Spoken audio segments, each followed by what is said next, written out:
네, 벌써 문자 주시네요. 기업 생생 스토리 정말 재밌습니다. 예전엔 효성 카페트 구입했는데요. 맞습니다. 효성에서 카페트도 팔았죠. 예, 많이 들어주셔서 감사드리고요. 5568님, 운전 중이신 분들 지금 졸음 확 깨세요 라고 하셨는데 확 깨셔야 됩니다. 왜냐고요? 주식 관련해서 또 내 자산 투자 관련해서 관심 있는 분들 이분 목소리 놓치면 안 되거든요. 한국의 최고의 주식 선생님으로 모셔도 될 것 같습니다. 이베스트 투자증권 염승환 이사 연결돼 있습니다. 안녕하십니까? 네, 안녕하세요. 네. 자, 뉴욕 증시부터 먼저 얘기를 해야 될 텐데 기술주 흔들, 코스피도 좀 영향받아 이런 기사들도 종종 나왔습니다. 지금 어떤 상황인가요? 일단 미국 증시 같은 경우는 오늘은 조금 이제 안 좋았고요. 좀 쉬어가는 모습이 좀 나왔던 것 같습니다. 다우, 나스닥 모두 다 이제 1% 이상 좀 큰 폭의 하락세를 좀 기록을 했고, 일단 이제 그렇게 좀 주가 하락했던 배경은 뭐 여러 이유들이 물론 있겠지만 가장 큰 거는 이제 주가가 지난 4개월간 연속해서 좀 상승했다라는 이제 기술적인 좀 가격 부담이 있고요. 지난 18주 동안 무려 16주가 올랐더라고요. 그러니까 주간 기준으로. 그러니까 굉장히 좀 많이 오른 게 좀 부담이었고, 또 한 가지가 미국의 빅테크 세븐 기업 중에 이제 좀 흔히 좀 가장 지금 부진한 업체가 두 개 있잖아요. 테슬라와 애플인데, 네. 여기가 오늘도 좀 안 좋았어요. 뭐 테슬라도 좀 악재가 일부 나왔고 2월 중국 출하량이 감소했는데 거기에 지금 베를린 공장까지 일부 좀 공격을 받아가지고 네. 공장 가동이 뭐 중단됐다. 이런 뉴스가 나오면서 주가가 일단 3% 정도 또 빠져버렸고, 애플은 지금 중국에서 점유율이 4위까지 추락을 했어요. 네. 원래 2위였는데. 네. 그러니까 이 두 기업이 차지하는 비중도 만만치가 않은데 이들이 빠지면서 미국 증시에는 조금 이제 부정적으로 작용을 했고, 또 중국 양해가 열렸죠. 네. 어제. 중국 양해도 뭐 우리 예상분을 넘지는 못했고, 맞습니다. 5% 이제 GDP 성장률 달성 목표로 제시했는데 그거에 대한 이제 구체적인 부양책들이 좀 있어야 되는데 네. 그런 게 좀 부족했고, 또 보통은 총리가 이제 폐막할 때 기자회견 하는데 네. 그것도 없애버렸잖아요. 맞습니다. 그러니까 여전히 좀 소통 안 하는구나 하면서 시장이 실망을 좀 많이 했습니다. 그래서 어제 홍콩 증시가 2.6%나 네. 급락을 했거든요. 이런 부분도 미국 증시에는 조금 부정적으로 작용을 했습니다. 그래서 대체적으로 좀 미국 증시는 좋은 뉴스보다는 좀 안 좋은 뉴스들이 이렇게 좀 나오면서 좀 하락을 했고, 그나마 근데 현재 대장주인 엔비디아는 이런 장에도 안 빠지고 네. 어제도 오르는 기염을 토하는 좀 놀라운 상승이 아직까지는 이어지고 있습니다. 이 엔비디아도 사실은 지금 AI 전체 바람, 산업과 삶의 모습도 바꿔놓을 것이다. 인터넷, 모바일 혁명에 이어서 AI 혁명이라는 표현까지 붙을 정도인데 이것도 거품이지 않느냐. 그러니까 초반에는 원래 그렇지 않습니까? 신기술이 나오거나 신제품이 나오거나 트렌드가 나오면 굉장히 기대감이 커서 좀 커 보이는데 나중에 좀 정리되잖아요. AI를 놓고도 그렇게 평가하시는 분들이 있습니다. 그래서 좀 지금이라도 들어갈까라고 하시는 분들은 망설이거든요. 어떻게 봐야 될까요? 아니, 근데 거품인지 아닌지는 지금 알 수는 없어요. 그러니까 이 거품이라는 건 결국 지나봐야 알지만, 네. 근데 AI가 약간 이제 거품은 그런 거죠. 이제 뭔가 대중화가 좀 돼야 되거든요. 네. 대중화되는 시점이 좀 나와야 되는데, 아직 AI 뭐 주변에 보면 안 쓰신 분들이 제가 알기로 훨씬 많은 걸로 알고 있고, 네. 쓰신 분들은 좀 사실 그렇게 많지는 않으시죠. 맞습니다. 근데 결국 AI는 거스를 수 없잖아요. 이제 네. 몇 년 후에는 많은 분들이 쓰게 될 거고, 이게 이제 가장 유사한 사례로 드는 게 항상 엔비디아를 옛날에 그 인터넷 닷컴 버블 때 2000년 그때 시스코랑 많이 비교를 하잖아요. 네. 그때 당시 통신장비 회사였던. 그때 시스코 주가가 98년 이후로 한 600% 올랐거든요. 한 예. 2, 3년 만에. 제 엔비디아도 한 2년 만에 500% 올랐어요. 네. 비슷해요, 사실 오르는 건. 근데 시스코는 막상 2000년대에 우리 그때부터 인터넷 썼잖아요. 맞습니다. 인터넷 시대에 왔는데 인터넷 대장주가 그때 주가가 폭락하기 시작합니다. 네. 그때 이제 매출이 꺾이면서 네. 오히려 미리 좀 올랐던 거죠. 근데 지금 엔비디아는 그때랑 좀 다른 게 아직 AI가 10년 주기로 만약에 봤을 땐 올해가 처음이고, 네. 거기다가 지금 매출이 여전히 계속 잘 나와요. 꺾이질 네. 않고 있어요. 그러니까 숫자가 꺾이면 우리가 좀 우려할 수 있는데 아직까지는 그런 모습이 안 보이고, 워낙 실적이 뒷받침이 되면서 가다 보니까 맞습니다. 닷컴 버블과는 분명히 달라요. 그때는 정말 껍데기인 기업들도 주가 다 올라갔거든요. 네. 근데 지금은 그게 아니라 실제 숫자가 나오는 기업들 위주로 가다 보니까 거품이라고 보기에는 아직은 어렵다. 우리가 이제 거품이라고 봐야 될 거는 어쨌든 이게 너무 대중화돼서 이제 많은 사람들이 다 쓰면 그땐 당연히 좀 모멘텀이 떨어질 수밖에 없고, 네. 또 거기다가 지금 이런 실적들이 꾸준히 좀 나오고 있는데 실적 성장이 꺾여야 되거든요. 근데 네. 그런 모습들이 아직은 좀 나오진 않고 있고 너무 오히려 좀 뭐 빠르다는 거죠. 공급이 부족할 정도의 상황이 네. 오고 있고요.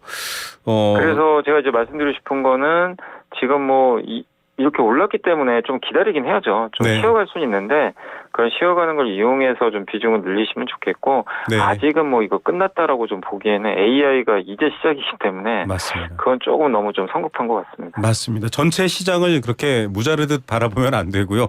뭐 지금 20대나 트렌드를 보면 이제 과거보다는 훨씬 정보를 활용하는 데 있어서 AI를 활용할 기회가 많아질 겁니다. 그래서 뭐 사람에게 물어보거나 전문가에게 물어보거나 하는 방식이 아니기 때문에 AI 활용도가 높아지면 또 달라지겠죠.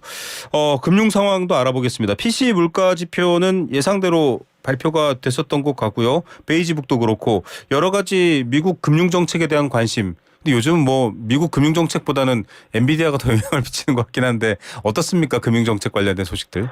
지금 이제 요번 주에 좀 주목하셔야 될 건 일단 사실 양해가 좀 제일 큰 이슈 중에 하나인데 양해는 조금 실망스러웠고 네. 이제 오늘 아마 그 미국 대선 슈퍼 화요일이라 그러잖아요. 네네. 그래서 이제 아마 트럼프 전 대통령이 요즘에 뭐 지지율이 워낙 올라가는데 네. 뭐 압승을 할지 한번 좀 지켜봐야 되겠고 3월 7일 이제 6일과 7일이 중요한 게 이제 파월 의장에 네. 청문회가 좀 있습니다. 이제 상원과 하원에서 네. 청문회가 있어서 여기서 이제 FMC 얼마 안 남았잖아요. 네네. 그거 앞두고 이제 연준 의장이 이거 발언하면 이제 발언을 못 하거든요. 또 그때까지는. 파월의 입으로 관심이 네. 쏠리네요. 무슨 얘기할지 그냥 또 원론적인 얘기할 수도 있어요. 네. 데이터 보고하겠다. 아마 그럴 가능성도 있는데. 시장이 좋으면 안 네. 내리고 나쁘면 내리겠다 뭐 이럴 수도 있고. 그러니까 어떤 발언을 할지 좀 뻔한 얘기 할 수도 있지만 좀 지켜봐야 될 것 같고. 네. 그다음에 이제 미국 주식 하시는 분들은 조금 이제 유념하실게 3월 11일부터 미국이 서머타임이 좀 실시가 돼가지고 네. 1시간 먼저 좀 개장해요. 맞아요.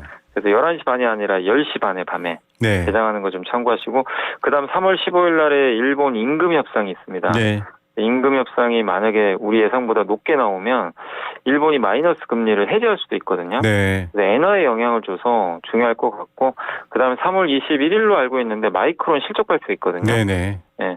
그리고 3월 20일 날은 FMC 이런 일정들이 일단 좀 남아 있으니까 한번 좀 잘 주목하시면 좋을 것 같습니다. 네, 일본의 임금 인상 얘기도 중간에 꼭 짚어 체크해야 될 부분이다라고 말씀해 주셨으니까 얘기를 해야 될 것 같습니다. 뭐 네. 세계 3, 4위권 경제를 지탱하고 있는 큰 경제 주체이기 때문에 일본 경제에 대한 긍정적 평가로 자꾸 니케이 지수, 일본 증시 얘기를 하고 있습니다. 오늘은 아슬아슬 4만 선은 꺾인 것 같기도 하고 자세히는 모르겠습니다만 4만 선 돌파를 일본 언론들도 대대적으로 보도하더라고요. 어떻게 평가하십니까? 일단 이제 니케이가 4만선 돌파 후에 여전히 견조합니다. 지금 미국은 좀 많이 흔들리는데 일본 증시는 굉장히 단단한 것 같고요. 어쨌든 이게 34년 만에 최고치 돌파했는데 여러 이유는 있죠. 이제 10년 전부터 준비했던 이제 기업 밸류 프로그램이 네. 결국 작년에 시행되면서 빛을 발하고 있는 것 같고 또 거기에 지금 미국과 중국의 어쨌든 이제 안 좋은 관계 속에서 수혜 국가로 이제 항상 부각되는 게 인도와 일본이거든요. 네. 특히 일본 같은 경우는 이제 그 지정학적 위치상으로도 좀 안전한 편이고 거기에 지금 반도체 공장들을 많이 유치하고 있거든요. 네. 그래서 TSMC도 거기에 공장 짓고 있죠. 그러다 보니까 또 반도체 소부장 굉장한 강국이고 이 AI 시대의 반도체인데 반도체를 후방에서 지원해주는 그런 이제 소부장 강국이다 보니까 그런 면에서 수혜를 받고 있고 또 일본 또 1등 기업인 토요타가 네. 하이브리드 자동차로 워낙 또 지금 전기차가 안 팔리는 공백을 메꾸고 있잖아요. 네. 그래서 이런 이제 기업들의 주가가 워낙 좋다 보니까 맞물리면서 잘 가고 있고 거기에 일본은 경기가 이렇게 조금씩 나아지는데도 금리를 인하하고 있잖아요. 마이너스 네. 금리잖아요. 그러니까 통화 정책도 굉장히 완화적인 거죠. 예. 그러다 보니까 이런 이제 톱니바퀴들이 잘 맞물리면서 주가가 굉장히 좀 좋았고 4만 선도 좀 돌파한 것 같은데 단기적으로 좀 부담은 있겠지만 일본 증시가 뭐 이렇게 빠질 만한 지금 또 요인들이 그렇게 아직은 뭐 나온 게 없기 때문에 아직까지는 굉장히 좀 단단하다라고 좀 봐야 될 것 같습니다. 네, 저희가 일본 경제를 전공하는 강철구 교수 어제도 인터뷰를 했는데 그런 얘기를 했거든요. 저출산 대책도 훨씬 더 촘촘하게 더 파격적으로 짜서 이제 조금씩 빛을 보기 시작하고 있고 네. 방금 염성환 이사 말씀해 주셨던 것처럼 여러 가지 증시나 주식시장도 그렇고 중앙은행장도 일본 중앙은행장도 아마 인플레이션 상태다 이런 표현을 하면서 이제 경제가 점점점 커지고 성장해지고 있는 상황인가? 라고 하면서 나온 얘기가 이제 잃어버린 30년 끝났네 라는 말인데 그렇게 단정할 상황으로 평가하시나요? 글쎄요, 뭐 그렇게 그냥 딱 무자르듯이 단정하기는 뭐 좀 그렇긴 하겠지만 주식 시장이 중요한 그 선행 지표 중에 하나잖아요. 네네. 그러니까 지금 일본 경제가 옛날보다 엄청 좋다. 사실 그 정도까지는 아니거든요. 네. 근데 그건 아니지만 지수는 항상 먼저 말을 해줘요. 네. 그렇게 본다면 일본 경제는 제가 봤을 때는 잃어버린 30년을 완전히 메꿨다기보다는 네. 지금 거의 메꿔 가고 있다. 주가 네. 지수는 이미 메꿨고 이제 실물 경제도 따라가지 않을까. 이렇게 좀 판단을 하고 있습니다. 이런 상황에 그냥 단순하게 묻는 그 주식 초보자분들이 물을 수 있잖아요. 그럼 일본 쪽에 투자해볼까 방법이 있나요? 이런 관심이 있는 분들도 있을 것 같은데요. 이미 좀 발빠르신 분들은 작년부터 투자하신 분들도 꽤 계시고요. 네. 그러니까 일본 증시가 작년부터 좋았잖아요. 네네. 그런 이제 밸류 프로그램 나오면서 네. 상당히 좋았는데, 근데 지금 들어가긴 또 약간 좀 부담은 될 수밖에 없어요. 근데 이제 일본 같은 경우도 지금 어쨌든 이런 이제 모멘텀 자체가 지금 아직은 꺾이는 그런 단계는 또 아니고, 또 미국과 중국과의 관계가 이런 상태가 뭐 이게 트럼프 만약에 전 대통령이 당선이 되면 더 악화될 수도 있는데, 네. 사실 그렇게 되면은 일본이나 인도가 계속 좀 수혜를 받을 가능성은 높거든요. 네. 이건 좀 구조적이기 때문에 일본 증시 투자 자체는 나쁘지 않은데, 다만 저는 이미 많이 올라간 쪽에서 투자를 하는 거는 좀 단기적으로 늦을 수가 있거든요. 네. 그래서 조정은 좀 기다리시면 좋겠고, 저는 개인적으로는 지금은 사실 상대적으로 한국이 못 갔잖아요. 네. 저는 지금은 한국이 더 낫지 않나 오히려 그렇게 좀 맞습니다. 판단을 하고 네, 있습니다. 그런 부분도 있죠. 말씀하신 것처럼 뭐 일본이 10년간 공들인 밸류업 프로그램 여러 가지 세부적인 겁니다. 단지 뭐 주식 가치만 올리자의 문제가 아니고요. 굉장히 제도적 변화도 많은데 우리나라도 밸류업 지난번에 뭐 크게 한 방은 없었다였다가 또 되게 좋은 건 하나 나왔네. 페널티 한 건 잘했어. 이런 표현도 나오고 점점 나오고 있는데 어떻습니까? 밸류업 이후로 또 국내 증시 상황, 지금 또 시장 지표 상황도 그렇고 좀 한번 정리해 주시죠. 그러니까 밸류업에 관련된 이제 모멘텀으로 1월 중순까지 빠졌던 증시가 이제 2월부터 좀 급격하게 반등을 해서 2,600선까지는 이제 넘어섰는데 그 이상은 지금 못 가더라고요. 네. 그러니까 왜냐하면 시장이 원하는 그 강제성이 좀 없다 보니까 이거를 이제 좀 의심은 하는 것 같아요. 근데 네. 6월에 가이드라인이 나오니까 그걸 좀 봐야 될 것 같고, 이복근 금감원장은 퇴출시켜버리겠다. 약간 좀 페널티를. 무서운 말도 네. 좀 하셨거든요. 근데 이제 어떤 식으로 뭐 그런 상장 폐지를 할지는 모르겠지만 그건 또 정부하고도 좀 합의가 또 돼야 되겠죠. 네. 근데 이제 그 6월에 발표한 내용을 확인을 해봐야 될 것 같아요. 그래서 시장은 조금 더 좀 지켜보자는 쪽으로 좀 가고 있는데, 다만 증시가 어쨌든 굉장히 그런 기대감들은 좀 있다 보니까 견조한데, 좀 아쉽게도 지금 우리나라가 이제 2,700 돌파를 앞두고 있었는데 미국이 갑자기 쉬고 있어요. 네. 한국은 미국 증시가 쉬어버리면 위를 열기가 좀 굉장히 어렵거든요. 네. 그러다 보니까 오늘 같은 경우도 코스피는 빠졌어요. 네. 근데 상대적으로 지수에 좀 덜 둔감한 이제 코스닥 개별 종목들이 막 강세를 보이면서 코스닥은 좀 올라갔거든요. 그래서 예. 당분간은 제가 봤을 때는 지수가 위를 좀 열기보다는 뭐 개별 기업 단으로 이렇게 좀 움직이는 모습이 나올 것 같고, 무엇보다 한국 증시가 어쨌든 위를 열어주려면 이렇게 좀 전 세계 증시에서 한국이 좀 가장 지금 소외받는 국가 중에 하나인 이유가 저는 네. 삼성전자가 지금 가지를 못하고 있어요. 네. 주가가 좀 너무 부진하거든요. 네. 그래서 사실 오늘도 주가 흐름이 그렇게 썩 좋지는 않았습니다. 그래서 삼성전자가 결국엔 지금 7만 3천 원 정도 하거든요. 네. 8만 전자가 돼야 되거든요. 예. 돼야만 뭔가 좀 이제 분위기가 바뀔 것 같긴 한데, 아직까지 삼성전자의 부진이 한국 증시에 좀 아쉽게 작용을 하고 있다라고 좀 봐야 될 것 같습니다. 예. 뭐 갑자기 단독 이러고 삼성전자 메모리 1월에 흑자 전환됐다 뭐 이런 표현도 나오고 있는데, 실적뿐만 아니라 여러 가지 조건들까지 좀 시장 전체에 대한 평가가 높아질 수 있는 상황이 돼야 될 것 같고요. 여러 가지 얘기가 있는데 그 얘기도 여쭤보고 싶습니다. 지금 이제 거시경제 관련돼서 나오는 여러 지표 중에 한국 물가는 좀 안 좋게 나옵니다. 물가가 계속 높아지고 있고 특히 식음료나 과일 종류 물가가 높다라고 하는데 지갑이 닫히지 않을까? 그러면 또 시장으로 돈이 쏠릴까? 이런 궁금증이 있으실 수도 있거든요. 어떻게 보세요? 일단은 근데 그거를 이제 단편적으로 너무 뭐 우려하실 필요는 없는 것 같고요. 이번에 이제 1월달 산업활동 동향 지표가 이제 얼마 전에 나왔더라고요. 네.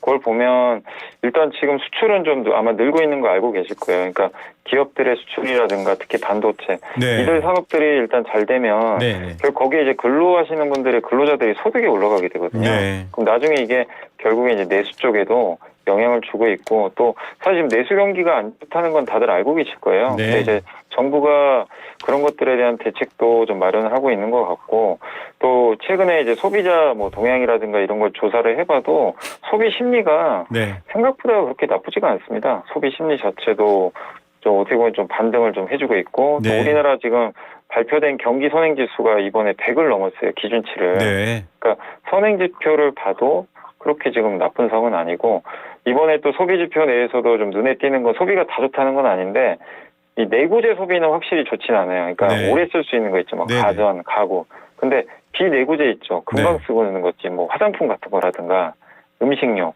이런 소비는 늘었고 가장 많이 늘어났던 분야 중에 하나가 면세점이 좀 많이 늘기도 했고요. 네. 여행도 많이 가시고. 예, 또 네. 오락문화. 네. 이쪽이 소비가 많이 늘었습니다. 그러니까 사람들이 확실히 이제 밖에 나가서 하는 소비들은 네. 지금 하고 있다. 근데 결국엔 이런 소비들이 좀 늘면서 나중에 또 내구재 소비도 네. 저는 하반기에 만약에 이제 금리 인하가 되면 결국 금리의 부담이 좀 낮아지면 내구재 소비도 전 좀 늘 수 있다고 보고 있거든요. 그래서 네. 지금 뭐 알겠습니다. 우리가 뉴스 보면 뭐 내수가 최악이다 막 이런 뉴스들 많이 맞아요. 나오잖아요. 정부도 지출 안 하니까 성장률 네. 어떡하냐 맨날 이런 얘기 나오죠. 근데 실제 데이터들 보면 뭐 좀 더 봐야 되겠지만 네. 데이터 보면 그렇게 우리가 암울하게 볼 건 아니거든요. 소비 심리라든지 이런 걸 보면 그래도 걱정할 상황까지는 아직 네, 아닐 수 그리고 있겠네요. 가계 순금융자산 있잖아요. 네네. 부채를 뺀 이것도 굉장히 양호해요. 네. 그러니까 직접 데이터를 한 번씩 보시면 한국 경제 그렇게 나쁘지가 않습니다.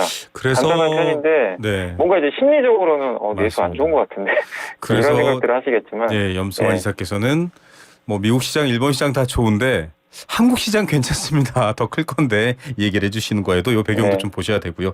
마지막으로 비트코인 얘기 한번 짧게 해야 될 것 같습니다. 네. 엄청나게 올랐다가 또 오늘은 또 엄청나게 떨어졌다가 뉴스가 나오는데 어떻게 보고 계세요? 비트코인이 사상 최고치 찍고 바로 빠져버리더라고요. 네. 뭐 예상은 어렵지만 근데 금과 비트코인이 같이 가는 거 알고 계실 거예요. 네. 그러니까 비트코인이 뭐 반감기다, 뭐 ETF 때문에 올라가는 것도 있지만 올라가는 근본 원인은 네. 저는 글로벌 뭐 정부들이 지금 재정 적자 늘리고 있어요. 돈을 네. 많이 풀어요. 돈이 많이 풀리면 어떻게 돼요? 돈 가치가 떨어져요. 네. 반대급부로 비트코인과 이런 이제 금은 네. 돈에 또 대체적으로 많이 불리잖아요. 그렇죠. 그러니까 이들 가치가 올라가는 근본적인 원인을 좀 이해하시면 비트코인이 왜 이렇게 강한지 아실 수 있고, 그러니까 지금 이 흐름이 당장 꺾일 것 같지는 않습니다. 네. 비트코인 강세는 이어지겠지만 다만 너무 오르면 또 빠지는 게 또 당연한 맞습니다. 거니까 단기 조정은 좀 대비를 하시는 것도 어떨까? 오늘처럼 뭐 14% 빠졌다 이렇게 나오는 거는 조금 출렁이는 폭이 기존의 자산이나 금융과는 좀 다르지만 여태까지 네. 연동되는 측면을 말해주셨고 금 얘기도 해봐야 될 것 같아요. 이제 뭐 금 본이제 폐지된 지는 오래됐는데 금값도 연일 오르면서 관심사입니다. 금에 네. 투자해야 되나요? 근데 금도 좀 약간 눌러줄 땐 괜찮은 것 같긴 한데 최근에 좀 많이 올랐잖아요. 근데 네. 금이 올라가는 건 이제 정부들이 막 돈을 푸는 것도 있는데 또 한 가지 이제 비트코인과 좀 다른 점 중에 하나가 금을 이제 옛날에 미국 국채를 많이 샀잖아요. 네. 막 이 신흥국이나 이런 데서 특히 뭐 러시아도 그렇고 중국도. 근데 그렇죠. 국채 팔고 계신 건 다들 알고 계실 네. 거예요. 국채 팔고 뭘 사냐면 금을 사고 있어요. 아, 네. 금이 대체제잖아요. 어떻게 보면. 네. 네. 그러니까 금은 사실은 뭐 그게 어디 가서 뭐 잃을 돈도 아니고 맞습니다. 뭐 금이 뭐 실물 자산으로 쓰이는 건 아니지만 알겠습니다. 이게 약간 대체제다. 이렇게 네, 보시면 되겠습니다. 알겠습니다. 금을 직접 가지고 있는 건 아니고요. 금은 영국 어딘가에 있고 네. 거래만 있는 겁니다. 오늘 말씀 여기까지 듣겠습니다. 감사합니다. 네, 감사합니다. 네, 이베스트 증권 염승환 이사였습니다.